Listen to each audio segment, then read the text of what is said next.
Este problema no se puede preguntar sobre un cuerpo que no sea finito. Aquí nos están diciendo, tiene Q elementos. Tal vez más importante que eso, nos estamos hablando de un cuerpo finito. Esta pregunta, bueno, no es que no se pueda hacer, sino que si estuviéramos hablando sobre espacios vectoriales sobre R, estos espacios vectoriales tienen tamaño infinito. Entonces van a tener infinitas bases, van a tener tamaño infinito, van a tener infinitos subespacios. Pues esta pregunta solo se puede hacer solo tiene sentido sobre dimensión finita. Bueno, hay otra cosa. Nos están diciendo, bueno, pruebe que el conjunto tiene ese tamaño. Nos están diciendo, determine la cantidad de desordenadas y cantidad de subespacios. Y estas preguntas que están aquí, en realidad, sus respuestas no son nada relevantes. Por lo menos para nosotros no. Si uno estudia geometría finita o teoría de incidencias, pueden ser importantes. Pero típicamente para nosotros, durante el curso es irrelevante cuál es el tamaño de estos conjuntos. Pero al mismo tiempo, yo creo que no hay mejor forma de cerrar el capítulo que con este problema. Porque no se trata de, realmente el número no es importante, pero la forma que lo vamos a encontrar sí. Y es entender lo que hemos estado hablando de bases, es lo que ocupamos para poder resolver este problema. Cuando nos hablan de un número, muchas veces en matemática el número tiene dos partes. ¿Qué significa el número y cuánto vale el número? Pues a veces en español uno lo habla muy ambiguo, es este número es o la cantidad. Pero a veces sirve como diferenciar el objeto con la cantidad. Entonces a veces podemos decir que el qué es diferente de cuánto es.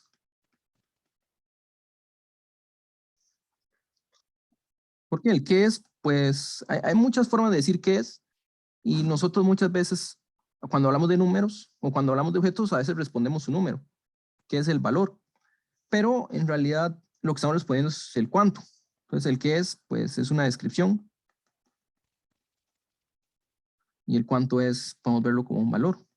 Por ejemplo, antes de ir sin hablar de álgebra lineal, hay un concepto que a veces tenemos por ahí, que es el de la derivada.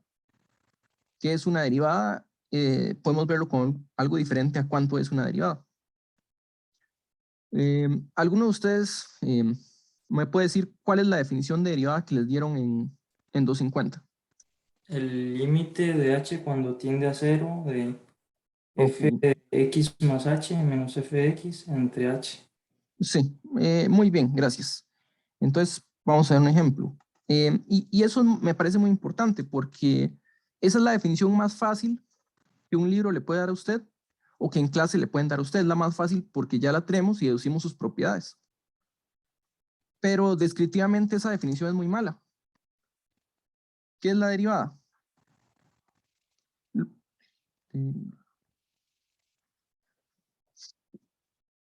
Tenemos el límite de algo que sea como f de x más h menos f de x sobre h a 0.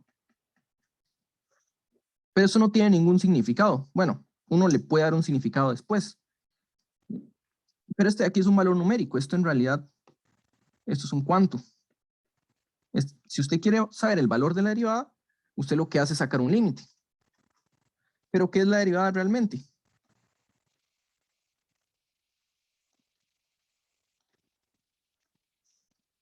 Es la pendiente de la recta tangente.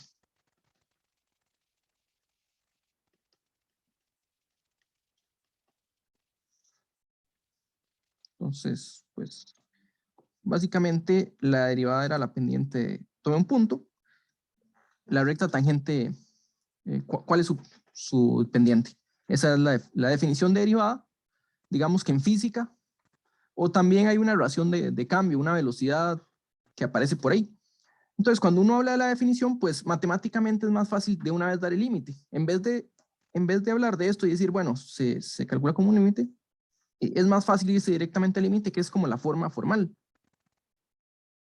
Y no es que esté mal, pero a veces es importante entender con qué estamos trabajando. Estamos trabajando con una recta tangente. Bueno, aquí es parecido. Cuando estamos encontrando valores, es importante entender qué estamos calculando. Es importante diferenciarlo. Bueno, ¿qué ocupamos trabajar? El concepto de base. Y había dos conceptos de base que teníamos por aquí. Teníamos la base, recuerden que hablamos primero de bases y luego hablamos de bases ordenadas. Entonces a veces dijimos, bueno, una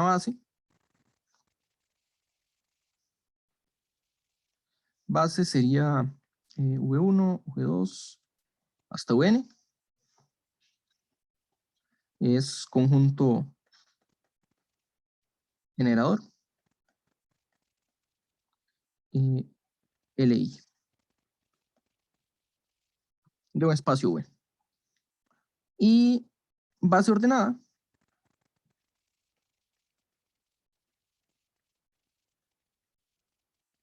era lo mismo solo que una tupla.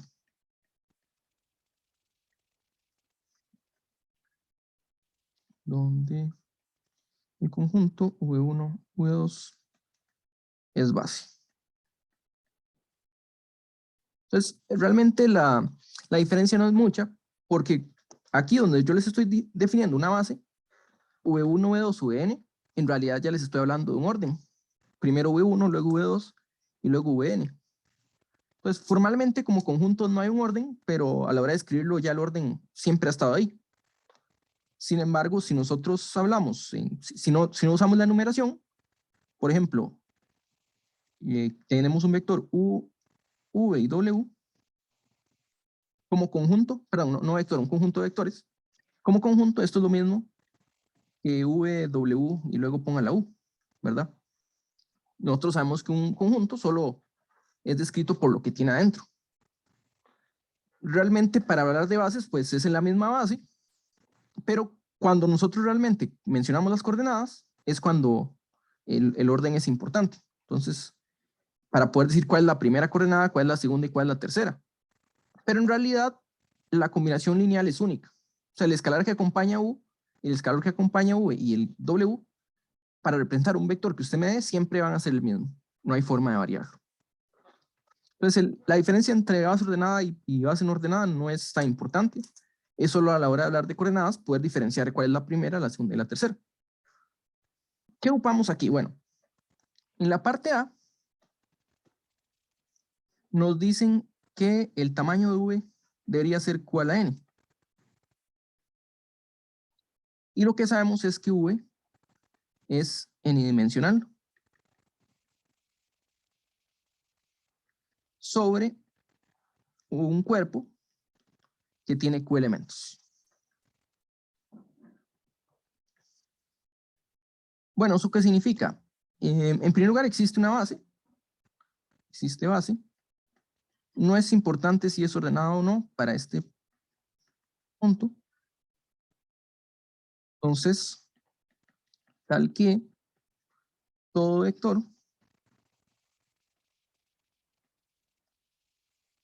se expresa como combinación lineal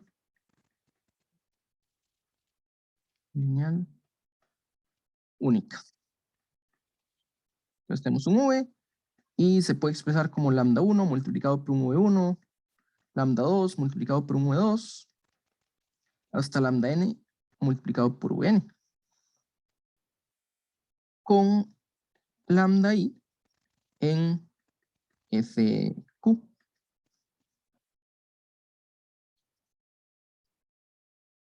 Entonces, cada vector se puede representar de esta forma y cada una de estas formas representa un único vector. Entonces, la existencia de los escalares tiene que ver con que el conjunto genera y la unicidad tiene que ver con la independencia lineal. Eso es lo que nos dice que el conjunto sea una base. Entonces sabemos que hay Q valores para cada para cada lambda i. Y no hay ninguna restricción sobre estos valores. ¿Sí? Pueden ser iguales, pueden ser diferentes. Entonces hay Q opciones para lambda 1, Q opciones para lambda 2, y así hasta llegar a tener Q opciones para lambda n. En total, Q a la n opciones.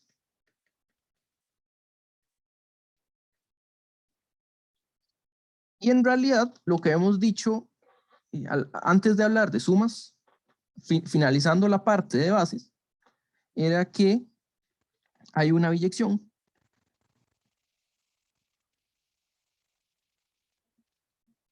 entre V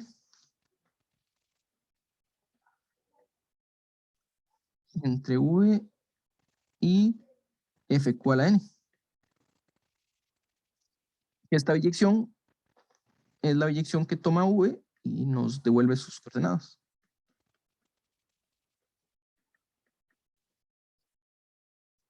Para una base fija, por cada base hay una biyección diferente. Habíamos dicho que esta biyección tenía propiedades adicionales como preservar suma y producto. Ahorita no nos vamos a preocupar por eso, pero en tamaño, esto nos diría que el tamaño de V es igual al tamaño de Fq a la n, que es Q a la n. Esa parte sí era un poquillo más sencilla, entenderlo de parte de la convención lineal. Pero en la siguiente ya nos decía, bueno, ¿cuántas bases tiene V? Y viene esta palabra, bases ordenadas.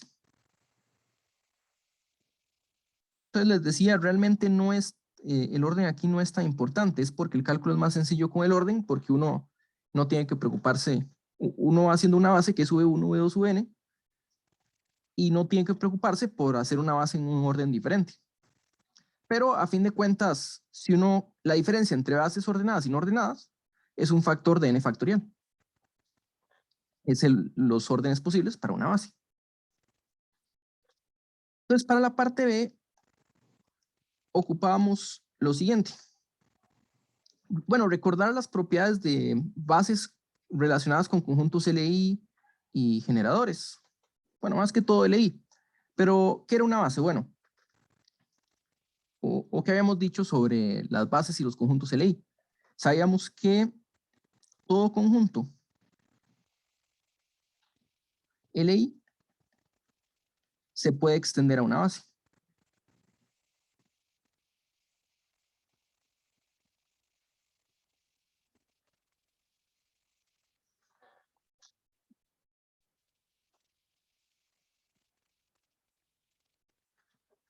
Todo conjunto que es LI se puede extender a una base.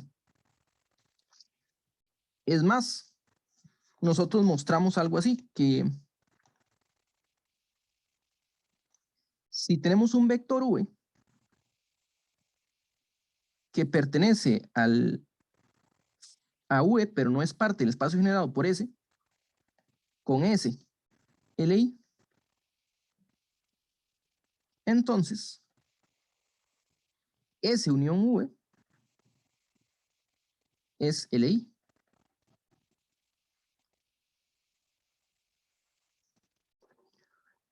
Lo que quiere decir esto es que si queremos de un conjunto LI expandirlo a una base, por lo menos en el caso de dimensión finita, es agregue vectores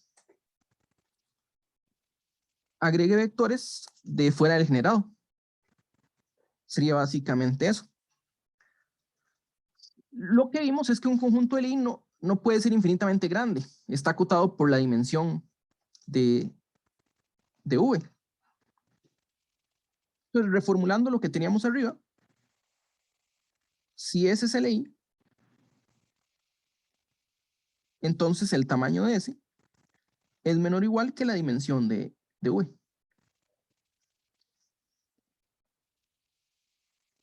Y de forma análoga, si S es generador, recuerden que generador quiere decir el generado por S, es todo el espacio vectorial, entonces S va a tener por lo menos dimensión de V, tamaño de dimensión de V.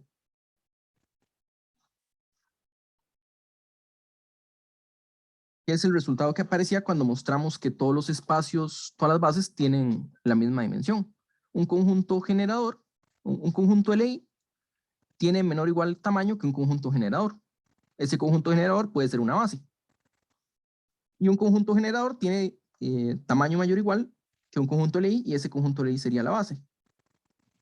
Entonces habíamos visto una equivalencia, como decir, una base era un conjunto LI de tamaño maximal, o un conjunto generador de tamaño minimal era una base. ¿Por qué? Porque si ese es maximal, quiere decir que no podemos agregar nada para extender la base, o sea, no hay un vector fuera del generador ese, ya es generador. Esto nos dice también, si V tiene dimensión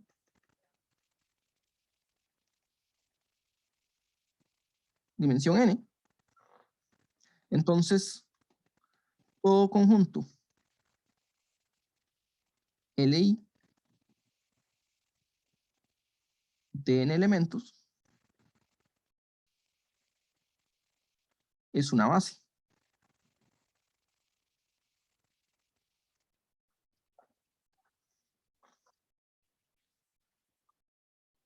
¿Verdad? Porque no podemos extenderlo. Un conjunto LI maximal tiene elementos, y otra forma de enunciar el generador sería que todo conjunto generador de n elementos, aquí voy a ser un poco más específico, estamos hablando de V, ¿verdad? Es una base en V, este mismo V, y todo conjunto generador de n elementos, bueno, vectores en V, es una base. Es la misma razón, ¿no? Un conjunto generador se puede reducir a una base, pero una base siempre tiene n elementos, entonces no podemos hacerlo más pequeño.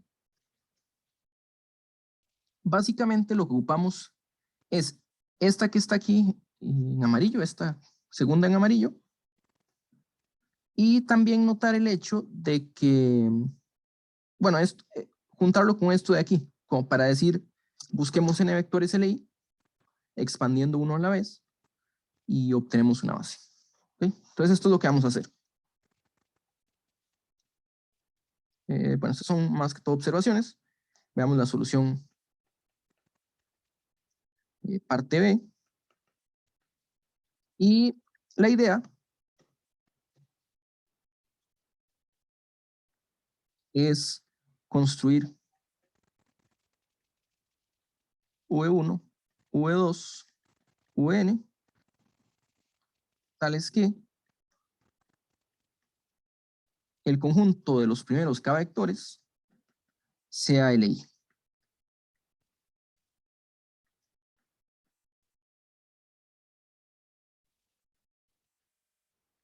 Usando este resultado.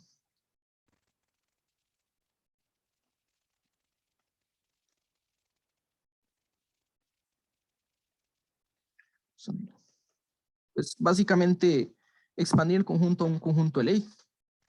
Ok, aquí voy a hacer un dibujito que no es muy representativo en sí de espacios vectoriales, pero por lo menos de los tamaños nos puede ayudar un poco. Digamos que aquí está el 0. Y vivimos en un espacio V. Okay. Pues lo que queremos hacer es encontrar un vector que sea LI. Y un conjunto de un vector es LI si, solo si, VI es diferente de 0.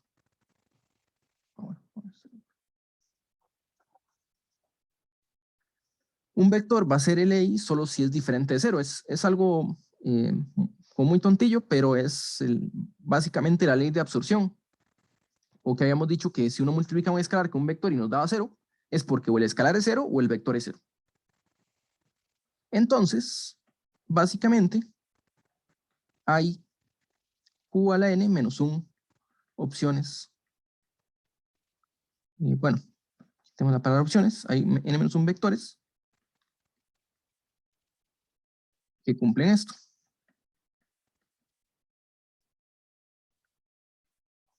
Entonces, tomemos un vector cualquiera, un V1, fijémoslo, pero que no sea 0.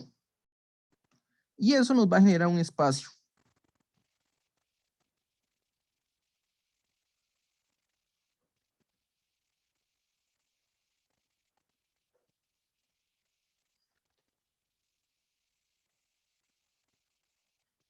Luego, un caso particular que hemos mencionado es que V1, V2, SLI, sí, solo sí, V2 no es múltiplo. Bueno, ya sabiendo que V1 es diferente de 0, V2 no es múltiplo de V1, múltiplo escalar.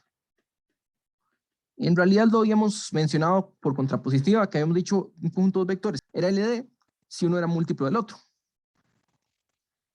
Entonces, la idea es que vamos a tomar este vector fuera, que no sea un múltiplo de V1. Y aquí, digamos que el espacio en verde representa esos múltiplos de V1. Entonces, simplemente tomemos un elemento fuera, que no sea múltiplo de 1. Un V2. Y eso nos va a generar otro espacio.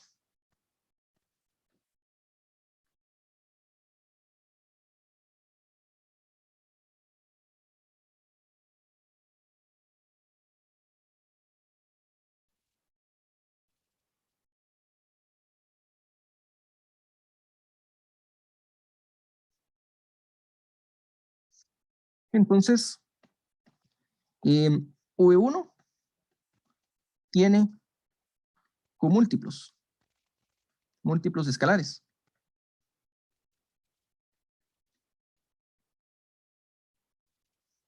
Quiere decir que el tamaño de V, si uno le quita los múltiplos de V, vamos a tener el total de vectores, quítele los Q.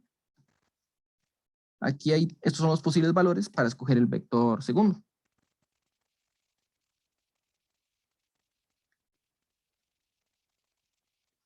De V2.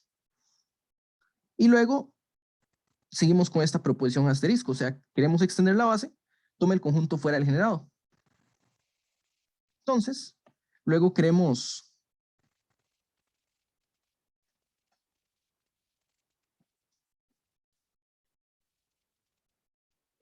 lo que queremos es tomar un V3 que esté fuera de este espacio y eso lo haría un conjunto LI.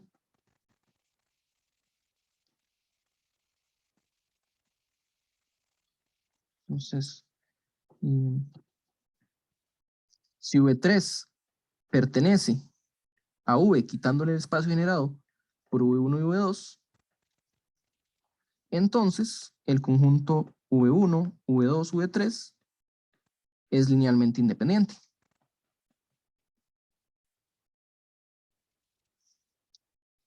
Este conjunto termina siendo linealmente independiente y tenemos que el tamaño de V1 y V2 del espacio generado es Q al cuadrado. Entonces hay Q a la N menos Q cuadrado opciones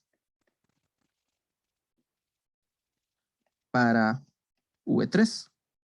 Y así sucesivamente. Bueno, ¿de dónde viene este Q cuadrado? Uno lo puede hacer a mano, pero en realidad es la parte A. El espacio generado por dos vectores LI es un espacio de dimensión 2. Entonces hay Q a la 2 elementos. En general,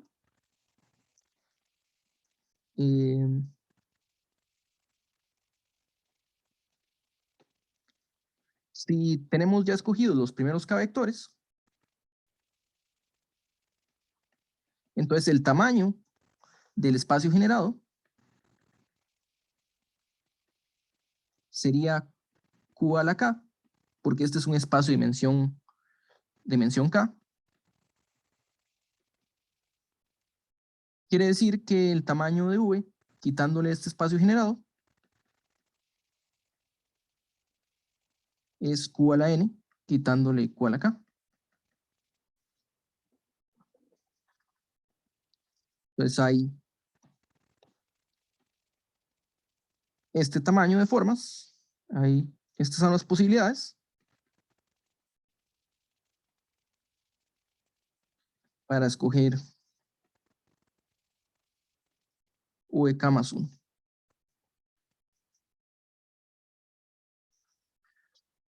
Una vez fijados los demás, quiere decir que en total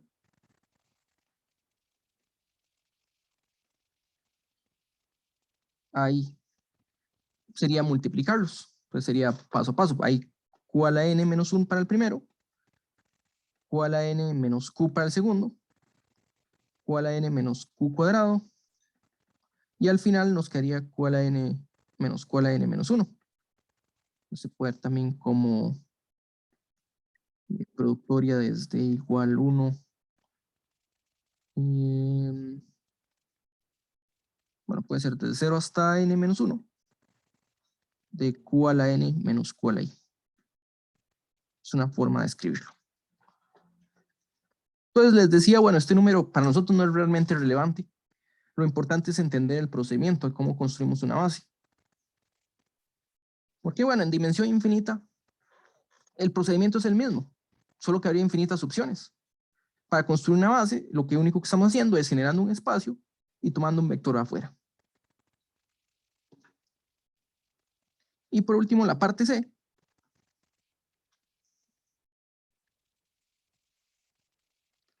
Lo que nos pregunta es cuántos subespacios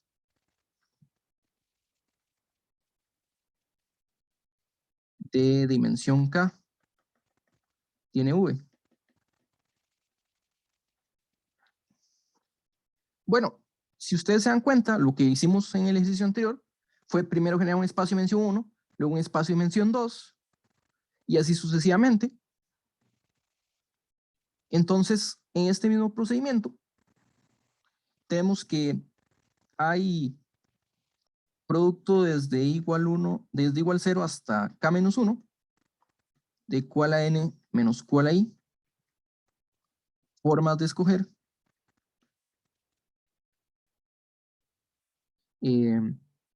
V1, V2, VK, LI. Si uno escoge estos vectores LI, está generando un espacio de dimensión K. O sea, estamos escogiendo una base de un subespacio. Entonces, V1, V2. Bueno, pongámosle, eso sí, estamos escogiendo en orden. Es base ordenada.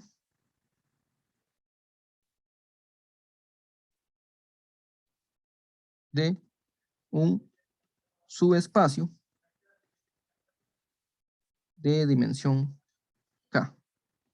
Pero lo que puede pasar es que al hacer esta escogencia haya espacios de dimensión K que estamos representando más de una vez. Bueno, cada subespacio de dimensión K tiene, por la parte B, nosotros sabemos cuántas bases tiene. Tiene producto desde igual 0 hasta K menos 1, Q a la K menos Q a la I, Q a la K menos Q a la I bases.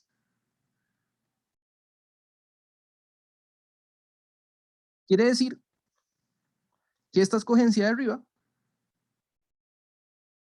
está representando cada subespacio de dimensión K, se está representando esta cantidad de veces. Al escoger V1, VK, LI en V, cada espacio se representa este número de veces.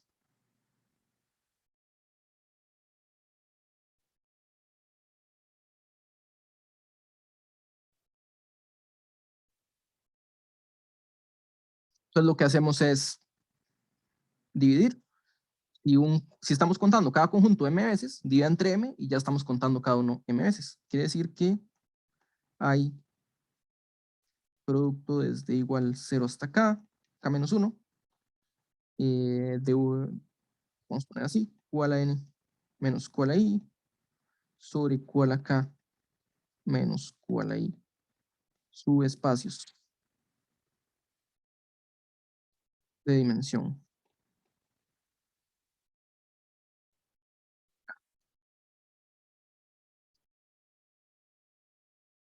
Se puede sacar factor común q a la i y reescribirlo un poquito diferente, no es tan importante. Bueno, a veces se simplifica así. Está a menos 1 de q a la n menos i menos 1 sobre sobre q a la k menos i menos 1, que sería sacando factor común q a la i arriba y abajo y cancelando. Cada escogencia nos da una base ordenada de U.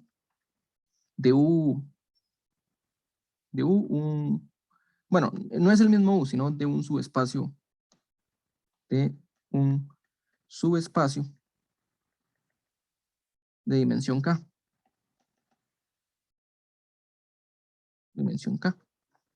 Y la parte B nos dice que si la parte B nos dice que un espacio de dimensión K tiene esta cantidad de bases. Entonces lo que tenemos es este número de aquí, pero reemplazando la dimensión ya no es n, sino que sería K. Entonces reemplazando la n por una K.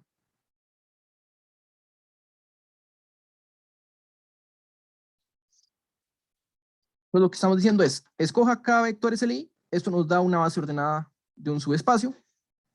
Cada subespacio tiene esta cantidad de bases ordenadas. Entonces lo estamos contando varias veces. De una forma, antes de ir, básicamente lo que tenemos es que este numerito de aquí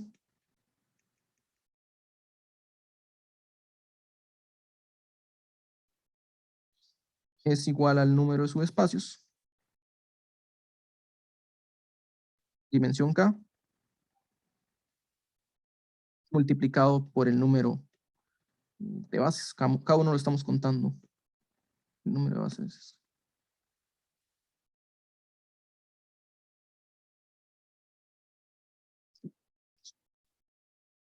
Por el número de bases de un subespacio.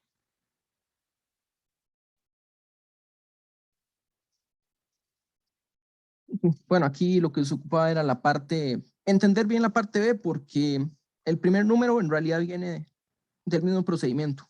Si uno quiere saber, por ejemplo, cuántas rectas hay, cuántos espacios de dimensión hay, de dimensión 1,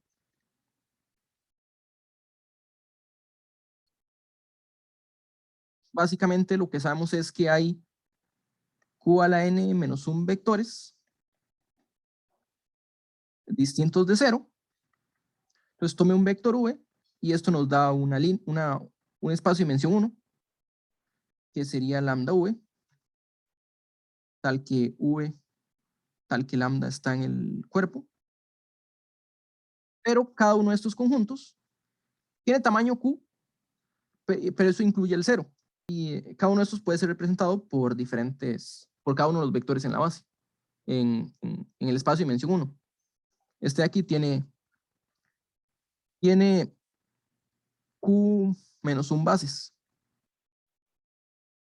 Esto quiere decir que hay q a la n menos 1 entre q menos 1. Y voy a poner así, rectas. Pensando en geometría finita, pero estamos hablando de espacios de dimensión 1. Se lo repito otra vez, el número para nosotros es irrelevante. Seguramente lo voy a volver a mencionar rápidamente en algún momento, pero como parte del curso no va a estar apareciendo. Sin embargo, estas ideas sí son muy importantes.